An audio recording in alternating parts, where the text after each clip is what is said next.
नमस्कार मंडळी, welcome back to my channel Gapshap bandit. चला तर पाहूया श्री रामचरितमानस या पुस्तकाचा पुढचा भाग. धर्माच्या आचरणामुळे वैराग्य आणि योगामुळे ज्ञान होते आणि ज्ञान हे मोक्ष देणारे आहे असे वेदांनी वर्णन केले. आणि हे बंधू, ज्यामुळे मी शीघ्र प्रसन्न होतो ती माझी भक्ती. ती भक्तांना सुख देणारी आहे. ती भक्ती स्वतंत्र आहे. तिला दुसऱ्या कशाचीही गरज नसते. ज्ञान व विज्ञान हे तिच्या अधीन असतात. हे बंधू, भक्ती ही अनुपम व सुखाचे मूळ आहे आणि जेव्हा संत प्रसन्न होतात तेव्हाच ती मिळते. आता मी भक्तीचे साधन विस्ताराने सांगतो. हा मार्ग सोपा आहे, त्यामुळे जीव मला सहजपणे प्राप्त करतो. प्रथम ब्राह्मणांच्या चरणी अत्यंत प्रेम असावे आणि वेद रीतीप्रमाणे आपापल्या श्रम कर्मामध्ये रत असावे.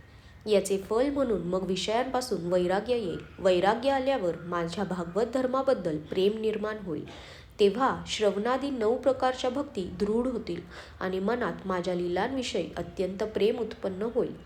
ज्याला संतांच्या चरणकमलांविषयी अत्यंत प्रेम असेल, मन, वचन आणि कर्म यांनी भजन करण्याचा ज्याचा नियम असेल, जो गुरु, पिता, माता, बंधू, पती आणि देव हे सर्व काही मलाच मानतो व सेवा करण्यात दृढ असतो, माझे गुण गाताना त्याचे शरीर पुलकित होते, वाणी सद्गतीत होते, नेत्रातून प्रेमाश्रूंचे जल वाहू लागतात आणि काम, मद आणि दंभ इत्यादी ज्याच्यामध्ये नसतील, हे बंधू, मी नेहमी त्याला वश असतो.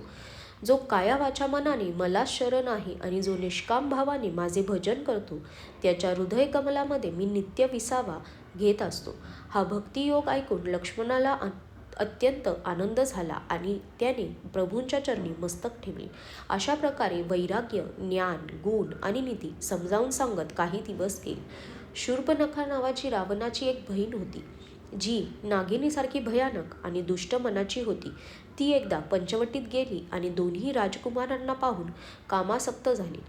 काकभूषुंडी म्हणतात की, हे गरुडा, शूर्पणखेसारखी राक्षसी धर्मज्ञानशून्य कामांध स्त्री मनोहर पुरुष पाहून मग तो भाऊ, बाप, पुत्र का असेना बेचैन होते आणि मन आवरू शकत नाही. ज्याप्रमाणे सूर्यकांत मणी हा सूर्याला पाहताच पाझरू लागतो, ती सुंदर रूप धारण करून प्रभूंच्या जवळ आली आणि मोहक हास्य करीत म्हणाली, तुमच्यासारखा कोणी पुरुष नाही आणि माझ्यासारखी स्त्री. विधात्याने ही आपली जोडी खूप विचार करून बनवली आहे. मी 3ही लोक शोधले, परंतु माझ्या जोगा पुरुष जगात कोठेही नाही. ज्यामुळे मी अजूनही कुमारी राहिली आहे. आता तुम्हाला पाहून माझे मन मोहित झाले आहे. प्रभू श्री रामचंद्र सीतेकडे पाहत म्हणाले की, माझा लहान भाऊ कुमार आहे. तेव्हा ती लक्ष्मणाकडे गेली. लक्ष्मणाने ती शत्रूची बहीण आहे हे ओळखून प्रभूंकडे पाहत कोमलवाणीने थट्टेत तिला म्हटले, हे सुंदरी, ऐक, मी तर त्यांचा दास आहे. मी पराधीन आहे, म्हणून तुला सुख मिळणार नाही. प्रभू समर्थ आहेत, कोसलपूरचे राजे आहेत. त्यांनी काहीही केले तरी ते त्यांना शोभते. सेवकाने सुखाची इच्छा करणे, भिकाऱ्याने सन्मानाची इच्छा करणे, व्यसनी माणसाने पैशाची व व्यभिचार्याने शुभगतीची इच्छा करणे, लोभ्याने कीर्तीची हव्यास धरणे आणि दूताने मानाचा हव्यास धरणे, हे सर्व आकाशाची धार काढून दूध मिळवण्यासारखे आहे. तेव्हा ती परत श्रीरामांच्या जवळ आली. प्रभूंनी तिला लक्ष्मणाकडे पाठवलं. लक्ष्मण म्हणाला, जो अत्यंत निर्लज्ज असेल तोच तुला वरेल. मग ती चिडून श्रीरामांच्याकडे गेली आणि तिने आपला भयंकर रूप प्रकट केले. तिला पाहून सीता भयभीत झाल्याचे पाहिले. तेव्हा श्री रघुनाथांनी लक्ष्मणाला इशारा केला.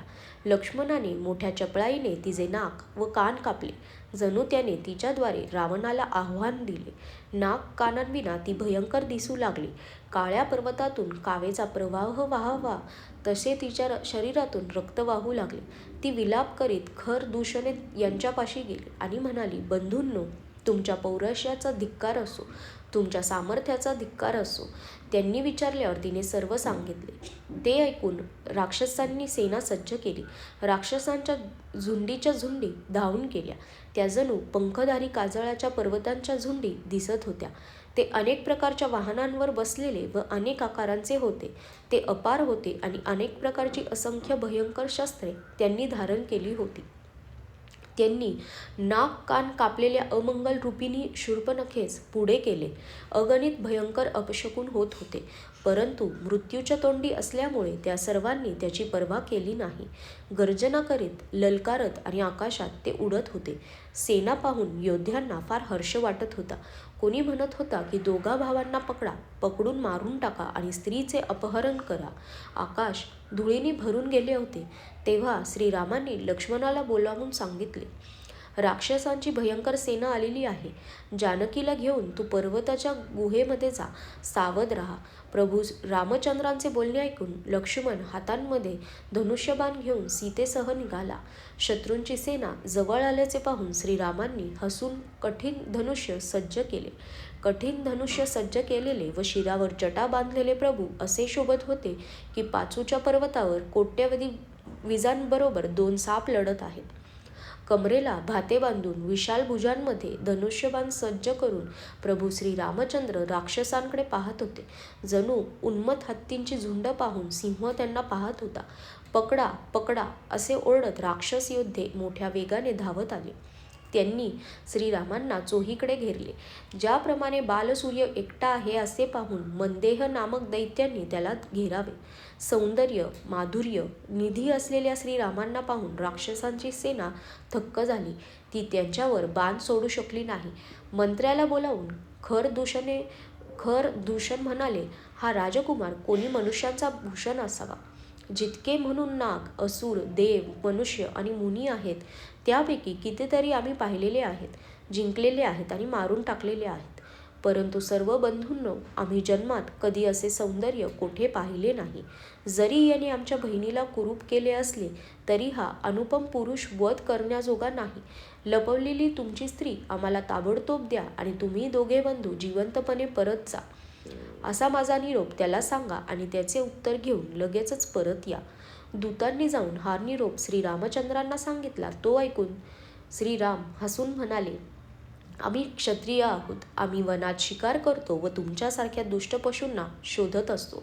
आम्ही बलवान शत्रू पाहून घाबरत नसतो. लढाई करण्यास प्रत्यक्ष काळ आला तरी वेळ आली तर आम्ही त्याच्याशीही लढू. जरी आम्ही मनुष्य असलो तरी दैत्यकुलाचा नाश करणारे आणि मुनींचे रक्षण करणारे आहेत. आम्ही बालक आहोत परंतु दुष्टांना दंड देणारे आहोत. जर बळ नसेल तर परत जा.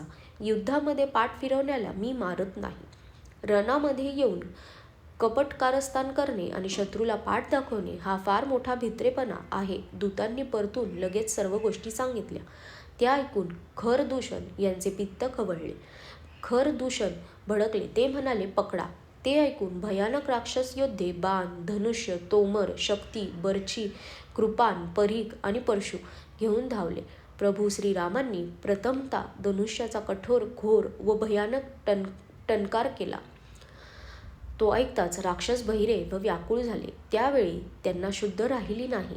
मग ते शत्रू बलवान आहेत असे पाहून सावध होऊन धावले आणि श्रीरामचंद्रांच्यावर अनेक प्रकारची शस्त्रास्त्रे सोडू लागले. श्री रघुवीरांनी त्यांची शस्त्रे तिळाप्रमाणे तुकडे तुकडे करून टाकले. नंतर धनुष्य कानापर्यंत खेचून आपले बाण सोडले. ते भयानक बाण असे सुटले जणू पुष्कळ साप फुत्कार करीत जात होते. श्रीराम अत्यंत क्रुद्ध होऊन तीक्ष्ण बाण सोडू लागले. ते अत्यंत तीक्ष्ण बाण पाहून राक्षसवीर पाठ दाखवून पळू लागले. तेव्हा खर, दूषण, त्रिशिरा हे तिन्ही भाऊ खवळून म्हणाले, जो युद्धातून पळेल त्याला आम्ही मारून टाकू. तेव्हा पळून जाणारे राक्षस मनात मरण्याचा निश्चय करून परत फिरले आणि समोर येऊन अनेक प्रकारच्या शस्त्रांचा श्रीरामांच्यावर प्रहार करू लागले. शत्रू फार क्रुद्ध झाल्याचे पाहून प्रभूंनी धनुष्याला बाण लावून पुष्कळ बाण सोडले. त्यामुळे भयानक राक्षस कापले जाऊ लागले. त्यांची छाती, शीर, हात आणि पाय पृथ्वीवर इकडे तिकडे पडू लागले. बाण लागताच ते हत्तीप्रमाणे चित्कार करू लागले. त्यांची डोंगरासारखी धडे कापले जाऊन पडू लागली. योद्ध्यांचे देह कापले जाऊन शेकडो तुकडे होत होते. मग ते मायेने उठून पुन्हा उभे राहत. आकाशात पुष्कळ भुजा व शिरे उडत होती आणि शिरांविना धडे पळत होती. घारी, कावळे इत्यादी पक्षी आणि कोल्हे भयंकर कटकट असा आवाज करीत होते. कोल्हे कटकट करीत होते.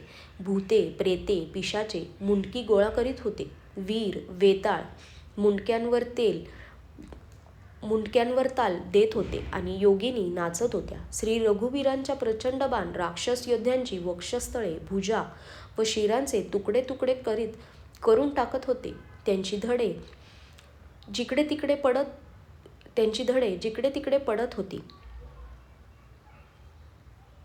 ते पुन्हा उठून लढत होते आणि पकडा पकडा असा भयंकर ओरडा करीत होते. आतड्यांचे एक टोक पकडून गिधाडे उडत होती व त्यांचेच दुसरे टोक हाताने पकडून पिशाचे धावत होती. असे वाटत होते की जणू युद्धरूपी नगरातील अनेक बालक पतंग उडवीत आहेत. अनेक योद्धे मारले गेले आणि खाली पडले. ज्यांचे हृदय विदीर्ण झाले होते असे बरेचसे राक्षस खाली पडून विव्हळत होते. आपली सेना व्याकुळ झाल्याचे पाहून त्रिशिरा, खर, दूषण इत्यादी योद्धे श्रीरामांच्याकडे वळले. असंख्य राक्षस एकाच वेळी क्रोधाने बाण, शक्ती, तोमर, परशु, शूल आणि तलवार यांचा मारा श्रीरामांच्यावर करू लागले. प्रभूंनी एका क्षणात शत्रूंचे बाण तोडून टाकून ललकार करीत त्यांच्यावर आपले बाण सोडले. सर्व राक्षस सेनापतींच्या छातीवर 10 बाण मारले. योद्धे पृथ्वीवर पडत होते, पुन्हा उठून भिडत होते, मरत नव्हते.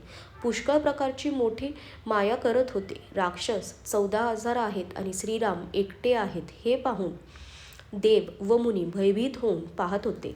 त्यावेळी मायेचे स्वामी असलेले प्रभूंनी एक मोठे कौतुक केले. त्यामुळे शत्रूंच्या सेनेला एकमेक श्रीरामांच्या रूपात दिसू लागले आणि ते एकमेकांशीच युद्ध करीत मरून गेले.